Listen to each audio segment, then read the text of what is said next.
Welcome to a new fantasy adventure on Dreamscape. In this atmospheric story, young Erendor embarks on a quest to discover his mysterious origins and the special powers that lie dormant within him. On his way, he meets mysterious figures who initiate him into ancient knowledge. The biggest gesture you can give me is a like.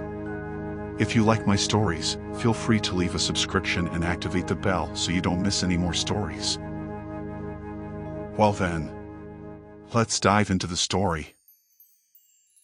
Erendor's secret origin. Night fell over the forests of Erendor as the lonely wanderer Erendor wearily settled against a tree trunk.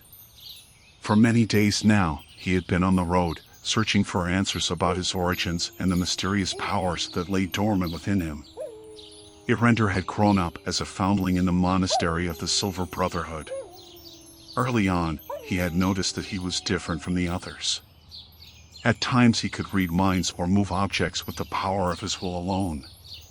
The monks feared Erendor's abilities and treated him coolly. Erendor longed to find out more about his origins and the source of his powers. After all, he had fled the monastery to find answers. Tired, Erendor leaned against the tree trunk and closed his eyes. Suddenly, he felt a hand on his shoulder. Startled, he jumped up and reached for his dagger. But next to him stood only a cloaked figure. Deep from the hood, two eyes flashed in the firelight. "Who are you? What do you want?" asked Erendor suspiciously. "Do not be afraid, young friend," the stranger replied in a gentle voice. "My name is Arion. Your fire has attracted me. I wish to help you." Erendor frowned. "Help me? What for?" Arion joined him at the fire. "I sense the power in you, Erendor. You are a child of the light, even if you do not yet know it. Your quest will not be easy, but I can show you the way." Erendor was puzzled. How did the mysterious stranger know his name and of his quest?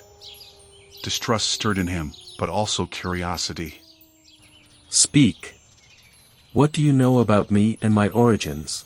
He urged him impatiently. Arion flipped back his hood, revealing a face disfigured by scars, but friendly. "I am one of the few remaining druids of these lands," he said. "We guard ancient knowledge about the powers of this world, including you." Intrigued, Erendor listened as Arion spoke of an ancient race of lightbearers from which he was said to be descended. They had possessed the ability to shape the world with their will and to protect the good. But they had perished long ago. You, however, Erendor, are one of their last descendants. Arion concluded. That is why you are different. That is why you possess these powers. You were chosen to continue the lineage of the Lightbearers and bring good to this world. Erendor was stunned by this revelation. At last it all made sense. But much knowledge was lost. "How can I walk this path? What is my destiny?" he asked the druid urgently. Arion smiled wisely. You must find the answer to that yourself, young Lightbearers. But I can point you in the right direction. He rose. Come, follow me. I want to introduce you to someone who can teach you more. Curious, Erendor rose and followed Arion, who strode purposefully through the forest as if it were broad daylight. Finally, they came to a clearing with a lone tower. There, a cloaked woman waited for them. This is Liriana, Arion introduced. One of the last forest mages. She will initiate you into the secrets of your powers. Erendor bowed in awe. His quest had led him to the last guardians of ancient knowledge. Here he would finally find answers about his destiny. Liriana escorted Erendor into the tower, where she told him about the teachings of the Lightbearers.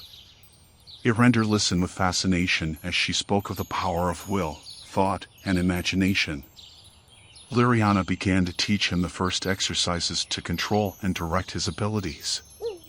Day after day, Erendor trained his mental powers under Liriana's guidance. He learned to move objects only by his thoughts and to make them appear and disappear. He also practiced other skills such as clairvoyance and healing. But Erendor longed to apply what he had learned outside the tower and do good. My powers are not only to serve my self-realization. He told Liriana. I want to use them to help the weak and needy. The forest mage smiled wisely. Your compassion and nobility honor you, young light-bearer. The hour to use your skills for the people of these lands will soon come. And indeed, one day Arion came to the tower with disturbing news. A mystical plague had spread through the neighboring village, killing many. The desperate inhabitants knew no more how to help themselves. This is your chance to use your gift and alleviate suffering, said Liriana to Erendor. The young light-bearer nodded resolutely. At last he could assist the people in need. Together with Arion, he set out for the sick village. Already from afar they heard the laments of the suffering. Erendor spoke soothingly to the desperate and then began to heal the sick with his powers. He laid his hands on them and let his energies flow.